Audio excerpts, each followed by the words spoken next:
اپنا رنگ دکھا جاتی ہے صحبت اللہ والوں کی، اللہ سے ملوا جاتی ہے صحبت اللہ والوں کی، صحبت اللہ والوں کی۔ نحمده ونصلي على رسوله الكريم۔ انسان کی دو زندگی ہے، ایک دنیا کی اور ایک آخرت کی۔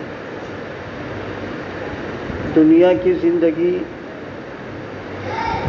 محدود ہے اور آخرت کی زندگی جو ہے وہ لامحدود ہے۔ دنیا کی زندگی اس کے لیے ایک وقت ہے، اس وقت تک یہاں کی زندگی ہے، پھر ختم ہے۔ پھر ایک آخرت کی زندگی ہے، وہ نہ ختم ہونے والی ہے۔ یہاں کی زندگی فانی اور آخرت کی زندگی جو ہے وہ باقی ہے، غیر فانی ہے۔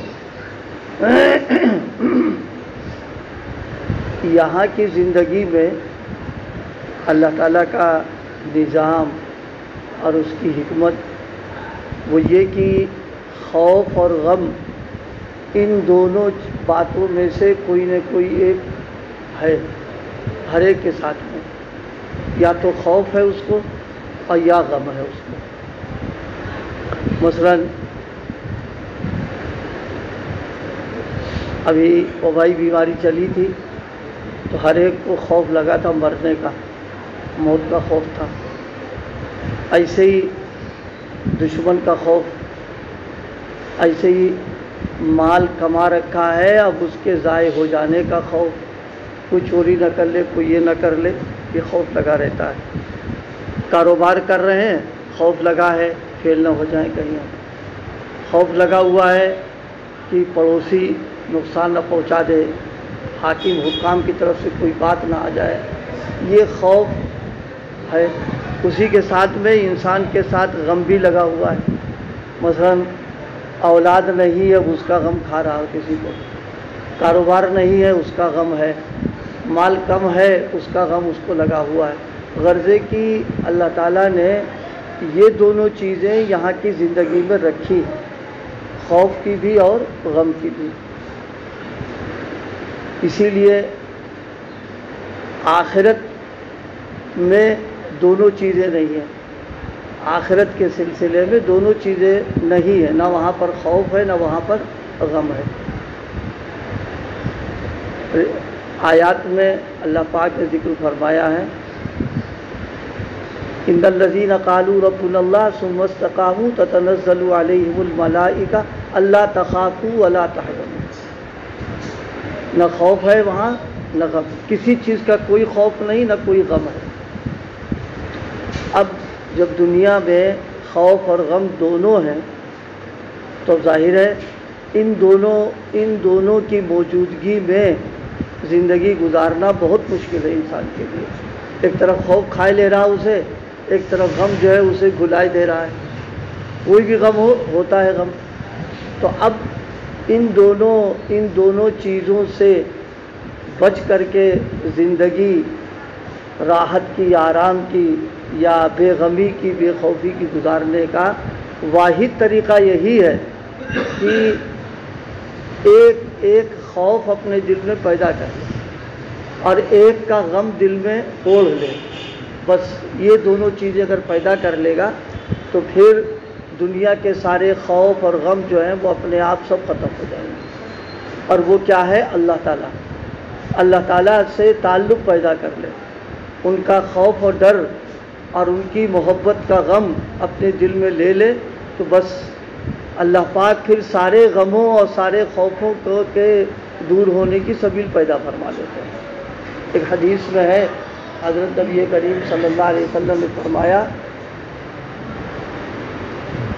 من حمل الہموم ہمن واحدن، جس نے ساری فکروں کو، غموں کو چھوڑ کر کے بس ایک غم لے لیا، ایک فکر لے لی، اس نے اس کا خوف لے لیا، تو فرمایا ہم تمہاری سارے غموں کی، رنجوں کی اور فکروں کی ضمانت ہم لے رہے ہیں، ہم سب دور کرتے رہیں گے اس کو۔ یہی وجہ ہے بزرگان دین میں اور اللہ والوں میں، ہم لوگوں میں حالات ہمارے ساتھ بھی ہیں، حالات ان کے ساتھ بھی ہیں۔ ایسا نہیں کہ ان کے ساتھ حالات نہیں ہیں، بلکہ ان کی زندگی کو جھانک کر کے دیکھا جائے تو ہم سے زیادہ ان کے ساتھ میں حالات ہیں۔ لیکن فرق کیا ہے؟ فرق یہ ہے کہ ہم ان غموں میں اور حالات میں گھرے ہوئے ہیں، ہر وقت وہی فکر، وہی سوچ اور اسی چکر لگا رہے ہیں کہ یہ کیا ہوگا، وہ کیا ہوگا، وہ اسی میں نکل رہا ہے۔ ان کا معاملہ یہ ہے غموں میں اور فکروں میں وہ انہوں نے اپنا تعلق ان سے جوڑ لیا ہے، ان سے تعلق جوڑ لینے کی وجہ سے اب انہیں کوئی رنج، کوئی غم، کوئی فکر نہیں ہے۔ چھوٹا بچہ ہے، اس کو نہ کھانے کی فکر ہے، نہ اس کو کپڑے کی فکر ہے، نہ اس کو جیب خرچ کی فکر ہے، اور نہ اس کو کسی چیز کا غم ہے، اس لیے کہ ابا اماں موجود ہے۔ تو اماں ابا کا تعلق ایسا ہے کہ بچہ سب بالکل بے فکر ہے، وہ سوچتا ہے ہمارے مسائل وہ حل کریں گے، ہم کو کھانا ملے گا ٹائم پر، ہم کو پہننے کو ملے گا، ہم کو یہ ملے گا، ہم کو وہ ملے گا۔ تو جب ماں باپ کے تعلق کی بنیاد پر بیٹے بے غم رہتے ہیں اور خوشی کے ساتھ رہتے ہیں، تو اماں ابا کا جو رب ہے اور پوری کائنات کا رب ہے، اس کے ساتھ اگر ہم جڑیں گے اور اپنا تعلق مضبوط کریں گے تو انشاءاللہ نہ پھر کوئی غم ہے، نہ کوئی رنج ہے۔ بس ہر وقت یہ فکر لگی رہتی ہے، خوف لگا رہتا ہے کہ ان کی نظریں نہ پھرنے پائیں اور ان کی عنایتوں سے ہم محروم نہ ہونے پائیں اور کسی طریقے سے وہ روٹھنے نہ پائیں، اس کا انہیں غم بھی رہتا ہے اور اس کا ڈر بھی لگا رہتا ہے۔ بس یہ چیز پیدا ہو جائے، اللہ پاک ہم سب کو کچھ حصہ اس کا نصیب فرما دے۔ دنیاوی حالات میں تو وہ بھی رہتے ہیں۔ حضرت حکیم الامت نور اللہ مرقدہ نے ایک بہت پیاری مثال فرمائی ہے بزرگوں کے تعلق سے۔ فرمایا کہ شدید گرمی کا زمانہ ہو اور کھلا میدان ہے، لو چل رہی ہے اور ہوا کے تھپیڑے بہت گرم آ رہے ہیں، ایک شخص ہے بالکل وہاں بیچ میدان میں بیٹھا ہوا، لیکن چاروں طرف اس کے خس کی ٹٹی لگا رکھی ہے، خس چاروں طرف لگا دیا، پردے پڑے ہوئے ہیں اور اس پر پانی پڑا ہوا ہے۔ تو دور سے دیکھنے والا تو ترس کھا رہا کہ ارے بیچارہ اس کا تو کوئی سہارا نہیں، نہ کوئی گھر ہے، نہ کوئی در ہے اور نہ کوئی چھپر ہے، یہ تو بہت پریشان ہوگا۔ لیکن ان سے پوچھو کہ میاں تمہاری کیسی گزر رہی، تو وہ کہے گا سب سے مزے میں تو میں ہوں کہ جتنی ہوا تیز اور گرم لو چل رہی ہے، یہ خس کیونکہ بھیگا ہوا ہے، اب اس سے جو ہوا چھن چھن کر کے ٹھنڈی ٹھنڈی ہوا، دماغ بھی میرا معطر ہے اور دل بھی میرا مزے کے ساتھ میں ہو رہا۔ فرمایا کہ بزرگوں کو اور اللہ والوں کو اللہ پاک ایسا ہی بنا کے رکھتا ہے۔ حالات تو ان کے ساتھ آتے ہیں اور وہ بھی معاملات میں گھرے ہوتے ہیں اور سخت حالات میں ہوتے ہیں، لیکن کوئی بالکل نہ غم ہے نہ فکر ہے ان کو، بس خس کی ٹٹی چاروں طرف لگی ہے، اللہ کے تعلق کی، اللہ کی محبت کی، بس ایک غم کھائے رہتا ہے کہ نفس حملہ نہ کرنے پائے، شیطان کہیں گرا نہ دے، کہیں کوئی گناہ نہ ہو جائے۔ اسی لیے بزرگوں کو سب سے زیادہ ڈر کسی چیز کا ہوتا ہے تو اسی بات کا ہوتا ہے۔ غالباً شیخ العربی والعجم حضرت اقدس حاجی امداد اللہ مہاجر مکی رحمۃ اللہ علیہ نے فرمایا ہے کہ میں دنیا میں کسی سے نہیں ڈرتا ہوں، صرف اپنے نفس سے ڈرتا رہتا ہوں کہ ایسا نہ ہو کہ یہ کبھی حرکت کر جائے تو بس جو کچھ ہے وہ سب ختم ہو جائے ہمارا اس پر۔ یہ اللہ تعالیٰ ہم سب کو اس کی فکر بھی دے، اس کا کچھ حصہ بھی نصیب فرمائے کہ بس اپنا تعلق دے دے، اپنا غم عطا فرما دے، اپنا خوف عطا فرما دے بس۔ تو یہ آیت کریمہ جو ہے اس سے یہ معلوم ہوا کہ جنت بشارت دیتے ہیں آ کر کے کہ تمہیں نہ کوئی خوف ہے نہ کوئی غم ہے۔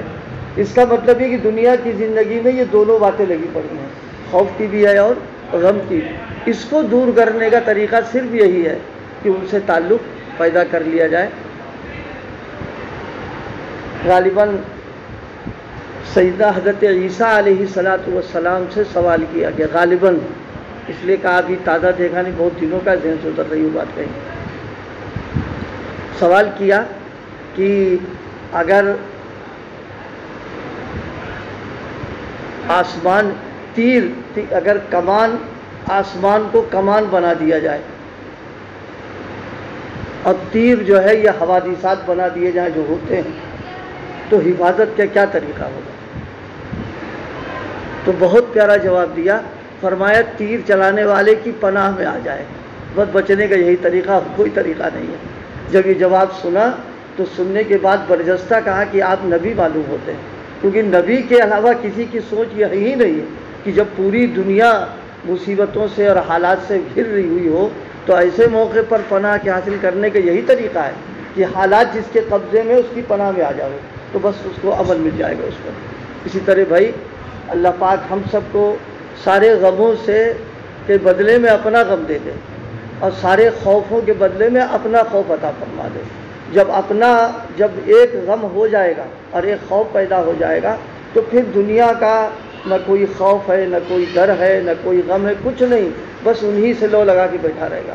اس وقت تو بڑے سے بڑے بادشاہ بھی نظروں میں کوئی اوقات اس کی نہیں رہ جاتی۔ اس میں حضرت شیخ سلیم چشتی رحمۃ اللہ علیہ کے سلسلے میں لکھا ہوا ہے کہ غالباً سردی وردی کا زمانہ ہوگا تو حضرت نے خادم کو دیا کہ یہ بنیان لے جاؤ، اندر جو کپڑا پہنے تو بنیان کی تعبیر تو ہماری، وہ اندر کپڑا باہر لے جاؤ، اس سے کوئی جو ہو تو نکال دینا۔ آگرے میں قیام تھا حضرت کا، مغلیہ دور چلتا تھا، اس زمانے میں آگرے کو مرکزی حیثیت حاصل تھی، تو وہ جو دیکھ رہا تھا، اچانک اس کی نظر پڑی کہ بادشاہ آ رہا ہے بغیر کسی اطلاع کے۔ اب ظاہر ہے اس زمانے کی جو بادشاہت تھی اور بادشاہوں کے جو اختیارات جو اوقات تھے اس کے سے گھبرا کے ایک دم ہو، اس گھبراہٹ میں اس نے دروازے کی کنڈی بجائی اور ذرا جلدی جلدی زور سے بجا دی۔ تو حضرت نے فرمایا کیا ہوا؟ کہا بادشاہ آیا۔ تو فرمایا لا حول ولا قوت، میں سمجھا کوئی بڑا جو تمہیں مل گیا ہے اس بتانے کے لیے تم نے ہم کو یہ کام کیا۔ یہ ایک غم کا اثر ہے، ورنہ آج تو ابھی معلوم ہو جائے کہ صاحب کوئی بڑا حاکم آ رہا ہے، پورے محلے میں ہلچل مچ جاتی ہے ایک دم، اور سارے لوگ جو ہے بالکل ایک دم ایک ایسی کیفیت ہوتی کہ آ رہا اللہ جانے پتہ نہیں کیا ہوگا، خیر ہوگی، بغیر اطلاع چلا رہا ہے وہ۔ حضرت امیٹھی کے حضرت ملا جیون رحمۃ اللہ علیہ اورنگزیب عالمگیر رحمۃ اللہ علیہ کے استادوں میں ہے وہ، اور عالمگیر رحمۃ اللہ علیہ بہت زیادہ حضرت کا اکرام اور احترام کیا کرتے تھے۔ بادشاہ جو ہے ناراض ہو گیا، کسی بات پر ناراض ہو گیا تو اس نے انتقام لینے کا ارادہ کیا، تیاری۔ ادھر بادشاہ کو ادھر انہیں آ کے اطلاع کی کہ بادشاہ ناراض ہے، اب وہ سزا کا کہا اچھا لاؤ ہم بھی تیاری کریں۔ حضرت فرمایا لاؤ ہم بھی تیاری کریں۔ اب کیا تیاری کریں، کوئی فوج ووج تو ہے نہیں حضرت کے پاس۔ فرمایا پانی لوٹے میں بھر کے لاؤ۔ ایک غم تھا بس اسی بنیاد کے اوپر، ہم جیسے لوگ ہوتے تو آدھی جان تو نکل ہی جاتی، سارے گھر والوں کو پتہ نہیں اب کیا ہوگا ہمارے ساتھ میں۔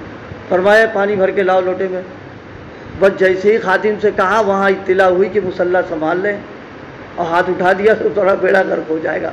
بادشاہوں کو سب سے زیادہ ڈر اسی بات کا ہوتا تھا کہ کوئی اللہ والا اگر ناراض ہو گیا تو بیڑا غرق ہوگا ہمارا یہاں پر۔ اسی لیے اورنگزیب عالمگیر رحمۃ اللہ علیہ کے سلسلے میں لکھا ہوا ہے، انہوں نے اپنے تمام صوبے دار کے جو لوگ تھے صوبے کے لوگوں کو حکم دے رکھا تھا علاقے میں جتنے اللہ والے یا بزرگان دین رہ رہے ہوں ان کی خدمت پہ جاؤ اور ان سے دعا کراؤ، اور کوئی ایسا کام نہ ہونے پائے جس سے ان کی ناراضگی ہو جائے، کیونکہ ان کی ناراضگی حکومت کے جانے کا خوف بس ہو جائے گا۔ یہ ظاہر ہے یہ ڈر جو ہے، یہ ڈر کوئی اپنے آپ تھوڑی نہ ہوا ہے، یہ تو صرف اس تعلق کی وجہ سے ہو گیا۔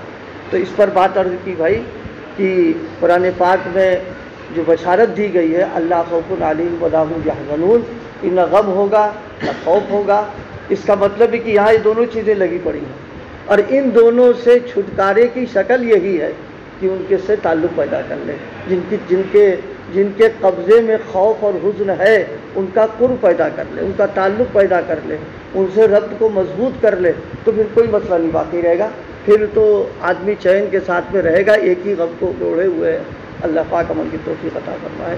سبحان اللہ و بحمدہ.